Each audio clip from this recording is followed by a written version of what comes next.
So I'm at the airport here in Tijuana, and I appear to have left my passport in Monterrey.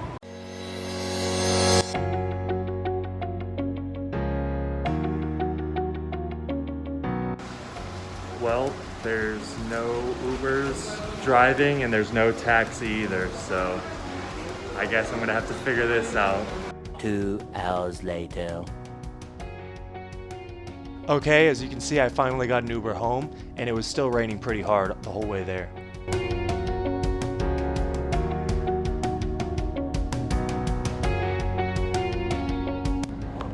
Right now I'm taking a bus to Saltillo.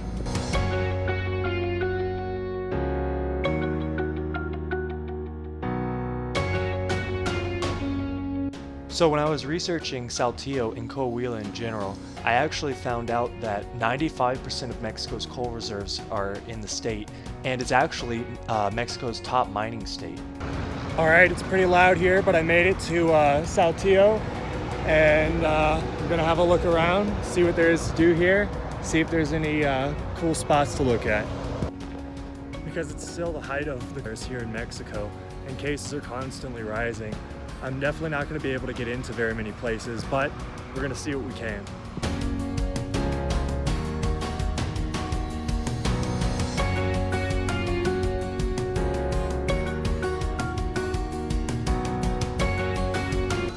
Okay, I'm in the heart of Saltillo right now.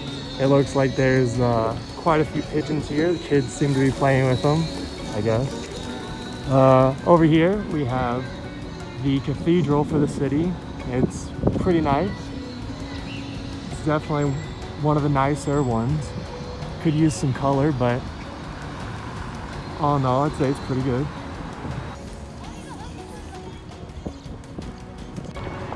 Well, I'm definitely getting hungry, so I guess my next goal is to find something to eat around here.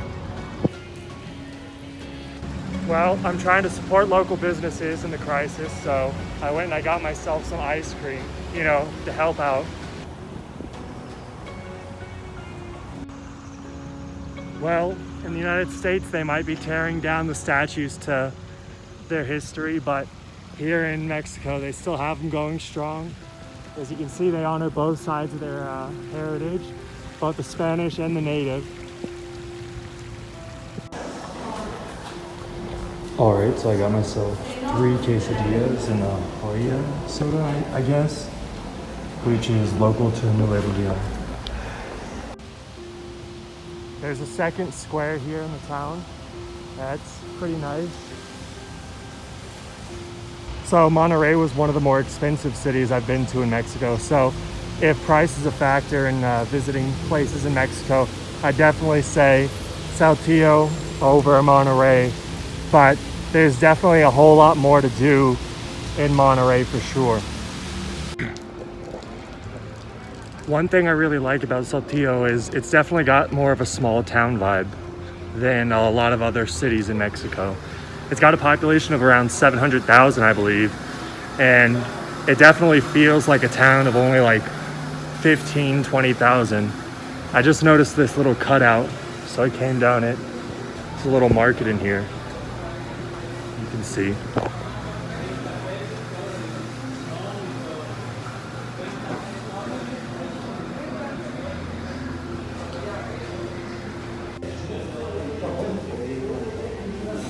There was another small cutout that I saw, so I decided I'd come this way. So I guess we're gonna see what's up here. There's a lot of like art stuff.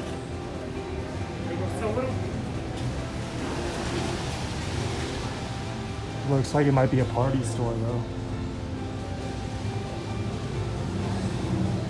A little knockoff of Toy Story.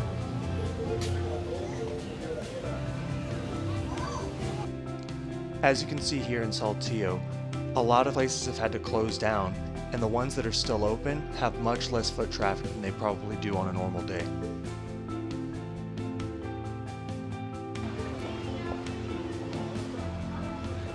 Well, they're definitely a lot less strict here in Coahuila than they are over in Monterrey.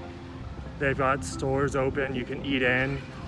There's a lot more people out, like relative to size for sure. All right, here we have the Congressional Plaza. It's pretty bare bones, but it's still pretty nice.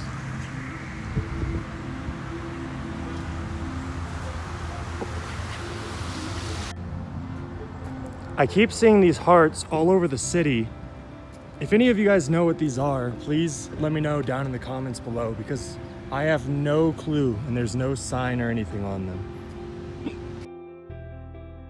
So when I was reading about Saltillo, I actually found out that it was founded by a conquistador. It's also the oldest pre-colonial settlement in northern Mexico. Another thing I found out about the city is that it was actually originally the capital of Coahuila Texas. So if you're a Texan, you got a little bit of shared history here. It also was part of the Republic of the Rio Grande, which broke away from Mexico because they had some disagreements with Santa Ana. They definitely have a pretty interesting little bridge system going on here to go over the highway. See, it goes all the way over here, down, and back up over there.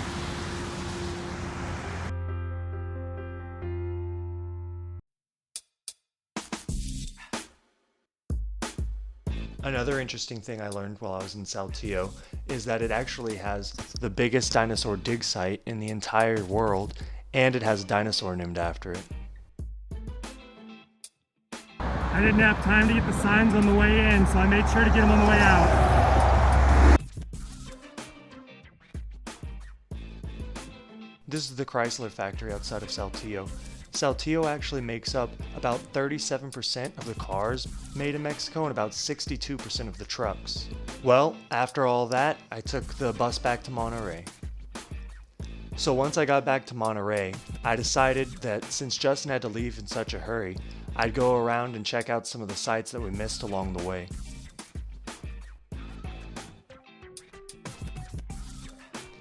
It's hard to believe that this is the same neighborhood with this church.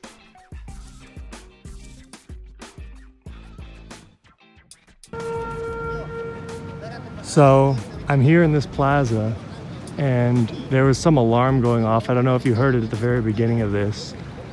I have no idea what that was for. But yeah.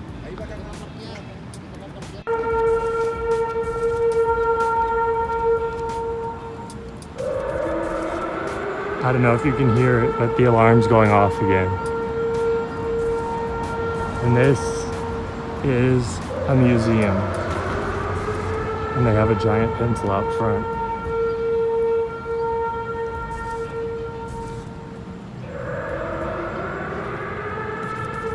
And I'm gonna ask that guy what this alarm is, and then I'll let you guys know.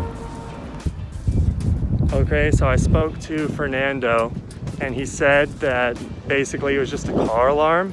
I don't know, it's a weird car alarm. But he also told me that everything should be opening back up in April around the city, hopefully, but they're still not sure yet if it's gonna get pushed because of coronavirus, you know? All right, it's a little less loud over here, but basically when I spoke to Fernando, he told me about how he used to go to San Antonio, and there he was a taxi driver. He didn't really speak that much English though. Yeah, he told me about how his wife is from Morelos, how he's originally from Monterrey, things like that. He's a cool guy. I found a purple one. Hopefully it's as good as the red one was. As far as soda goes, it's pretty much run-of-the-mill for grape, so still my favorite flavor, so I can't complain.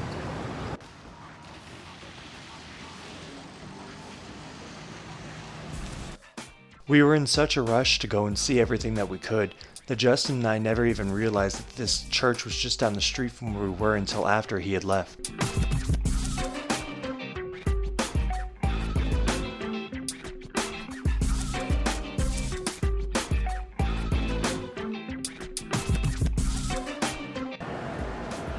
Well, I'm at the airport about to leave. I'm flying out with Volaris, and this side of the airport definitely looks a lot nicer than the Viva Aerobus side, by a lot.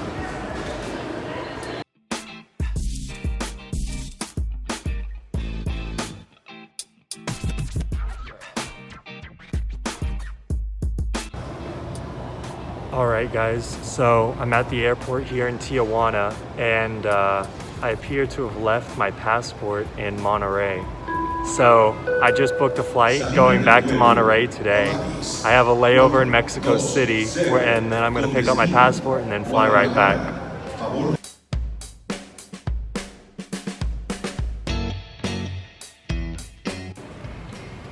Alright, so it's 5:57 local time, and I'm at my connection flight in Mexico City, and I'm about to go board in about 20 minutes, and then I'm going to be in Monterrey, and I guess I'll see you guys there.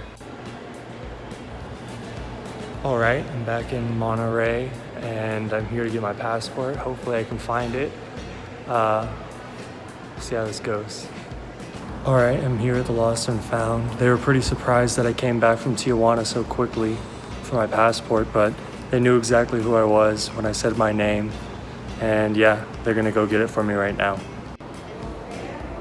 Alright, passport back in hand. We're back on track. I'm headed home again. What does this mean?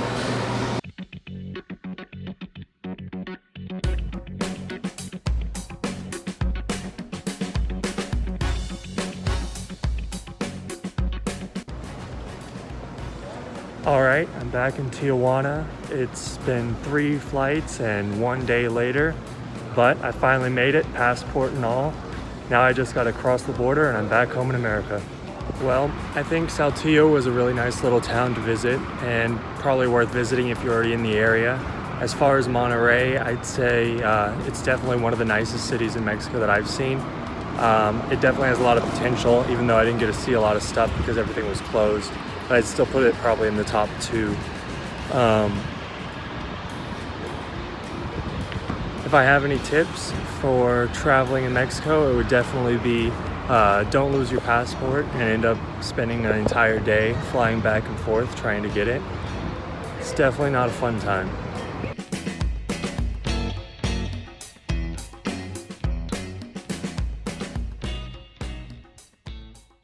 All right.